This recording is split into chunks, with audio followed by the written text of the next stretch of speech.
आमर राज्य स्वास्थ्य और सांसद व्यापार मंत्री श्री महालिक मिछ जाति प्रमाणपत्र दाखल कर सरकारी चाकरी करते विभाग अधिकारी रिपोर्ट दाखल कर सारी सुधा राज्य सरकार चापरे आरडीसी कार्यानुष्ठान होना तुरंत मंत्रिमंडल इस्तीफा दिंतु अथवा मुख्यमंत्री तांकु तुरंत मंत्रिमंडल बहिष्कार करंतु बोली आमे बिजु जनता दल दल दाबी करुछु।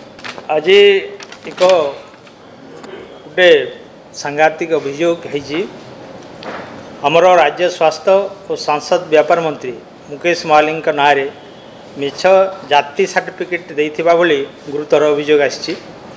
श्री महालिक स्कूल रे पढ़िबा समय 1978 मसीह और राज्य सरकार संस्था राज्य प्रदूषण बोर्ड रे 1999 मसीह ऑफिसर भावे जोगदेवा समय मध्य केउट जातिर होइथिबा दर्शाई अनुसूचित जाति वर्गर बोली जाति प्रमाणपत्र दाखल करथिले किंतु केउट मानकु अनुसूचित जाति वर्ग रे सामिल प्रक्रिया 17/12/2002 दिन भारतर राष्ट्रपति द्वारा अनुमोदित होता। ये प्रश्न उठे जदि केउट वर्ग लोक अनुसूचित जाति रे 2002 मसीह सामिल करागला ताले श्री महालिक पूर्वर अनुसूचित जातिर बोली प्रमाणपत्र दाखल करथिले।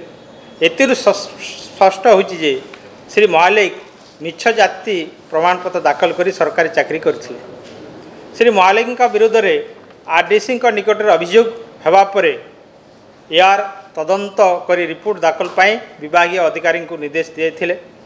विभागीय अधिकारी रिपोर्ट दाखल करी सारी सुधा राज्य सरकार चापरे आरडीसी कार्यानुष्ठान होना तेणु जड़े मिथ्या जातिगत प्रमाणपत्र दे सरकारी चाकरी हासिल करिथिबा श्री महालिक तुरंत मंत्रिमंडल इस्तीफा दिंतु अथवा मुख्यमंत्री तांकु तुरंत मंत्रिमंडल बहिष्कार करंतु बोली आमे बिजु जनता दल दाबी करुछु।